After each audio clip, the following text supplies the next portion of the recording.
It's not so petite. Welcome back to RunThrough Trails podcast.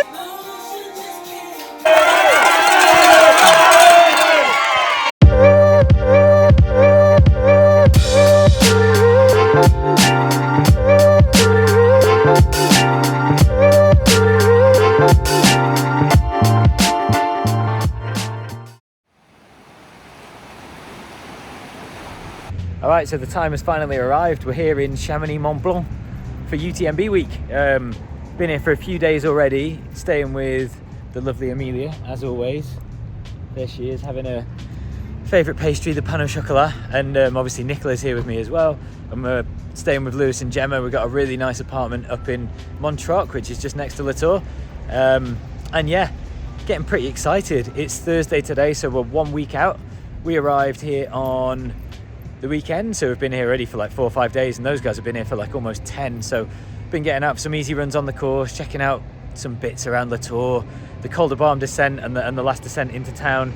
But now pretty much all flat running, bit of a taper session in a couple of days and some easy jogs, and really just soaking in the atmosphere and enjoying being in literally my favourite place in the world.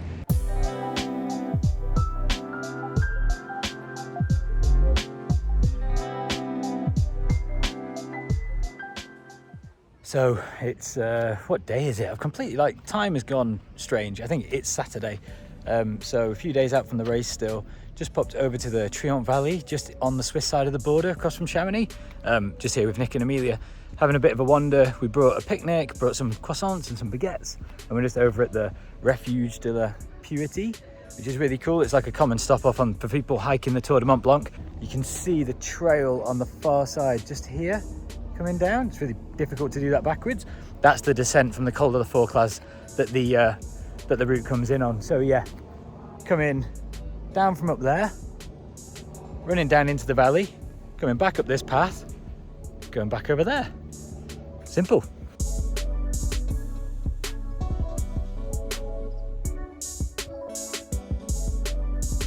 So it is, what day is it? Monday morning.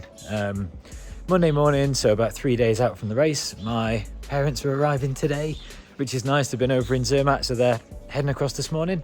I've been dealing with a little bit of like kind of knee soreness, so, and also a sore heel. And it's like, I wanted to talk about this stuff because it puts me off doing the videos, to be honest, because it doesn't exactly make you feel massively confident about the race. But I do think at the same time, the point of like doing a good vlog and sharing my experiences, sharing every part of it. Took a couple of days off, obviously spoke to Lewis and these guys at the house, and we kind of said let's rest it a little bit. Lewis got into my quads and my IT band and glutes and did a bit of massage. Whether or not that video makes it into the vlog, I don't know, because it was 30 degrees. We both had our shirts off and we're on the sofa rubbing each other and screaming, so that was like a bit weird. In fact, that's definitely going to go in, isn't it? But yeah, a bit embarrassing. But anyway, that was incredibly painful. And he found like some big knots, some tightness in my tendon, some tightness in my IT band, really tight glutes. So it was like my whole chain. So this morning, I'm just letting my body warm up a bit. I've done a load of stretching, a load more mobility. I'm going to get the massage gun on it a little bit. And Gemma and Lewis have brought their compression boots as well. Literally just doing everything I possibly can. Let's see, stay positive. It's all about going into problem solving mode, being as rational as possible. And I've been reading a lot of stuff recently, which is around don't worry too much or take any kind of like stress or happiness from the result of something. Just base how you feel on how you react to it. And so the only way that I can react to this rationally is just to do everything I can to set myself up for success. And then if it doesn't work out, it wasn't meant to be. And if it does, I can be proud that I've kind of done all the stuff right. And there's no point stressing about, I'm not going to be 100% fit, because it's not going to do anything. It's actually going to hinder. So yeah, staying positive, doing everything we can.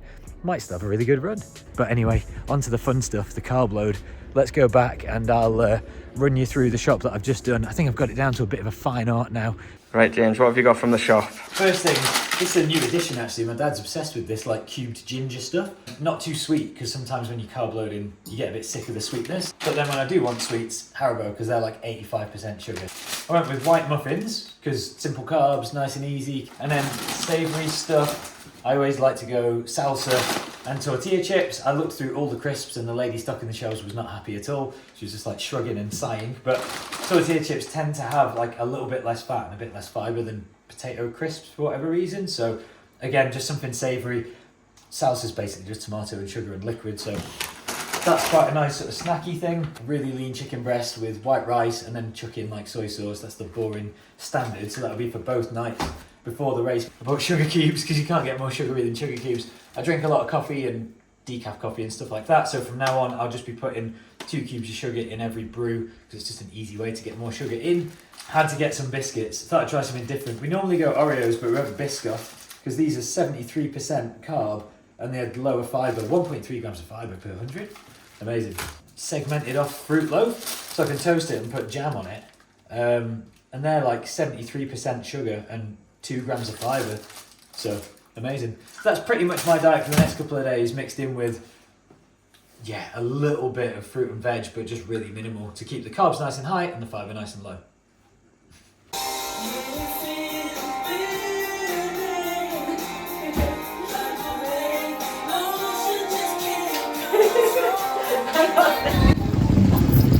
What are we off to do, James?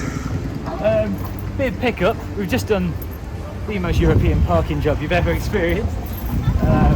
But we're only going to be there for a minute anyway, so we're just walking into the event village, which is pretty insane. Where we use 3x3 marquees, they use full wooden shacks. It's like a German Christmas market. This is the mind of an event organiser when you come to other events. Well, it's interesting, right? It's like, I forgot what the manager kit was, I don't know where I'm going, I'm parking like an idiot. You do all the things that you slag other people off for doing. Ooh, an elite fast lane. There is indeed an elite. Are they going to let me come through with you though? That's the question.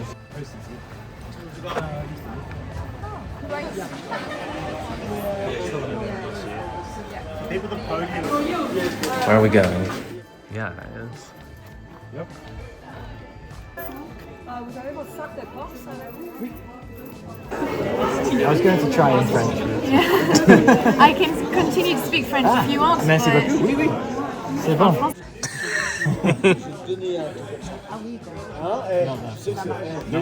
Oui, c'est bon.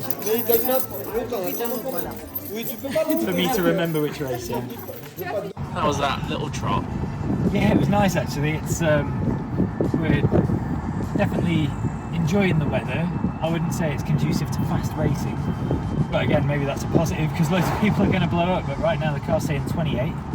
We're just outside the EV driving through the valley. But yeah, nice flat shakeout. Knees feeling decent. I mean, it's 30 minutes, mega easy. So just trying not to aggravate it. There's no point now. Like if I start off hard on the first climb on Thursday and it goes, then it was always going to happen anyway. So there's no point stressing it at the moment. But no, felt good. It's going to drop Jamie off. He's got about 1 million videos to edit, and then I'm going to collect some water and milk, otherwise Gemma will kill me because I keep drinking it all. And then I'm going to go down and put my feet up. It looks like Lewis had a good race at ETC, came about 30th in 1 hour 39, which I know is in the ballpark of what he was after, but obviously it's been really hot, so there's Sarah Alonso. She was one that didn't reply. She's like, I'm not surprised. Just going to go back. I think Gemma and her parents might be chilling at home, so I'm going to go do the routine, ice stretch, Graston tool, recovery boots, Theragun, and sugar. What a life, All the things you need. Exactly. Attention!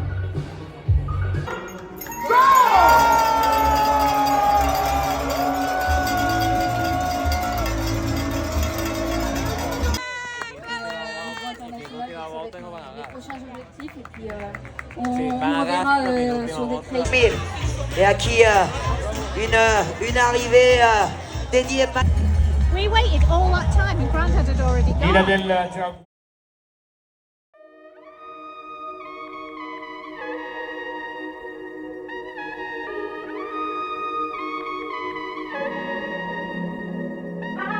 Right, here we are then, race morning. Little 10-minute shakeout in the beautiful little village of OCC. It's about half an hour to race start now. But yeah, general feelings like I don't feel particularly nervous. Really looking forward to it. Got a good plan. Done everything I can do. Just gotta now work through these splits, break it up into little controllable segments, get my fuel in, and have fun, right? Because insanely lucky to be here. Just really want to make the most of it, so let's get out there, keep it all in check for the first couple of hours, and check back in Trion with Lewis and the guys, see how I'm feeling, and make a decision from there. It's temperature's perfect really, so couldn't be much better. Right, let's have it.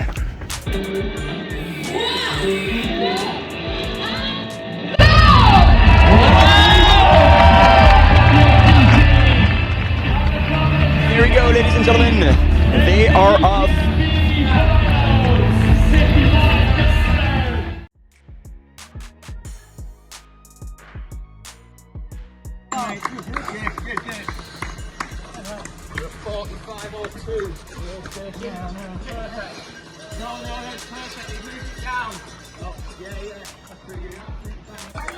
Come on, James!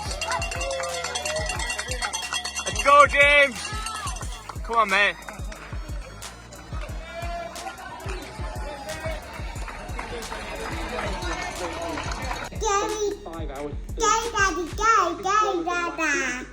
Instead of to Caton, they're going to climb up to Col de Bam, and then they will begin the climb, the final climb up to La Flégère, and then the final 7 kilometers down to Chamonix.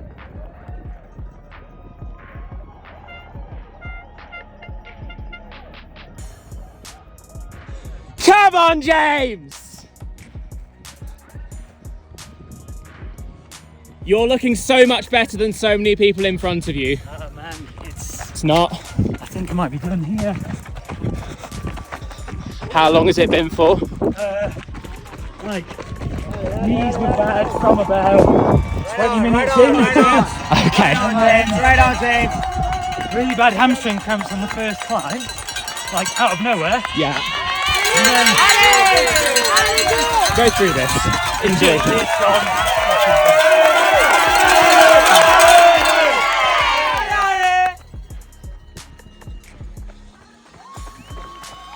Yeah. How Just bad had would to- it be to Had to stop get and- through it? Had to stop and stretch for about 5 minutes.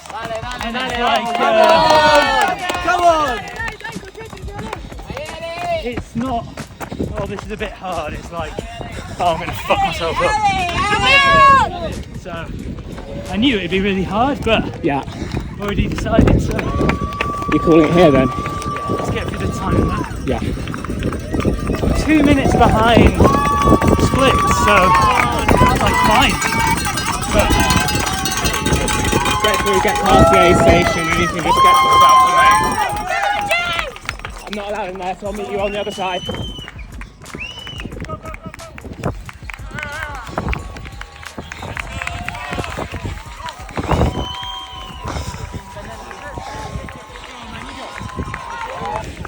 Fuck. How much do you want me to film or not? I don't mind. No, it's good, it's good. It's okay, mate.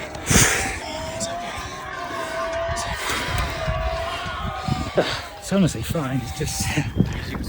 Go out of cable car and you go down of What's it? just your place. Yeah, pop that.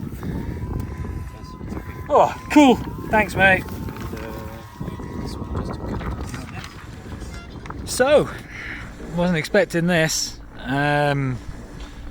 Unfortunately, just DNF'd up on the top of Col de Bam. I mean, I say unfortunately, but I guess it could be worse.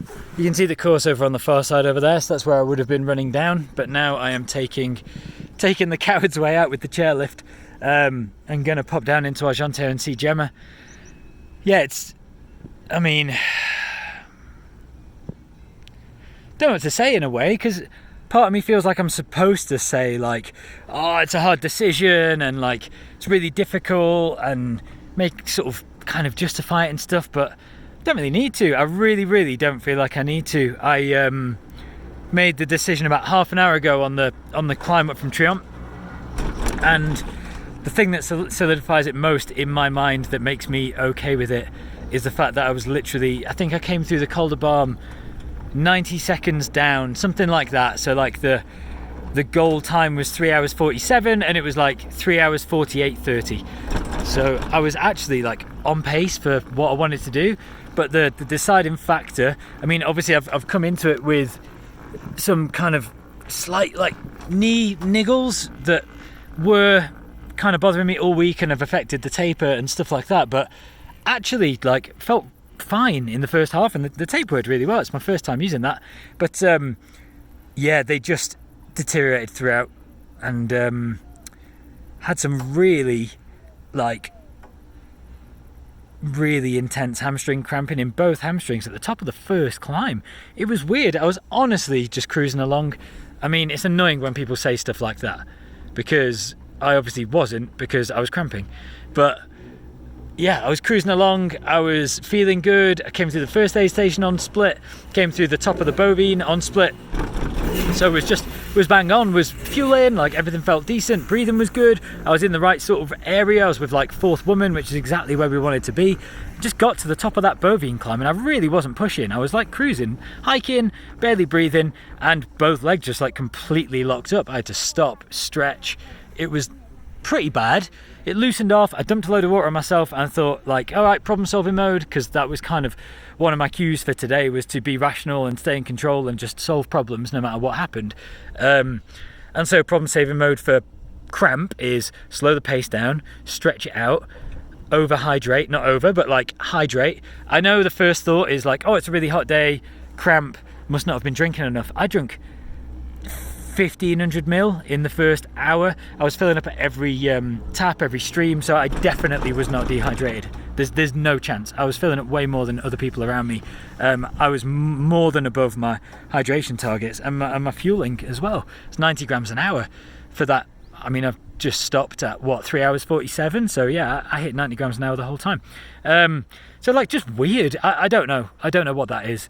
Not conditioned, I guess, and it's just come down to like the year not lining up as it should. On that climb, there were multiple times during this technical section where my hamstring was locking up to the point where it felt like it was about to tear, and it really just like didn't feel like healthy at all. And then the way that was making me move started to really aggravate my knees, and the combination of like brutal hamstring cramping to the point where I was having to stop regularly to stretch it out, and I could feel the entire back of my hamstring rock hard and like sticking out, which was a little bit kind of concerning, and my knees starting to be very twangy every step. I couldn't really bend my knees because then my hamstrings would really lock up and like sketchy technical terrain, and then I couldn't keep my legs straight because that was putting more pressure through my knees, and I literally was just like stuck between a rock and a hard place, ironically, because I was scrambling through rocks.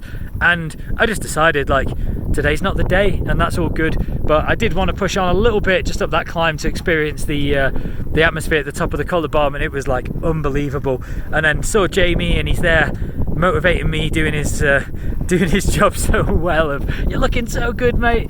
And I just had to tell him, look, I've already decided, man, I'm not changing my mind. I'm gonna go down, see the family, hopefully they're not too sort of upset for me or anything, give everyone a big hug and go and have a bit of a celebration and enjoy being in this stunning place. And I can't say it's not disappointing, but I know it's the right decision, and I just know it's the right decision, and that's what I wanted to do today, is make good decisions. So over and out, and let's see what happens next.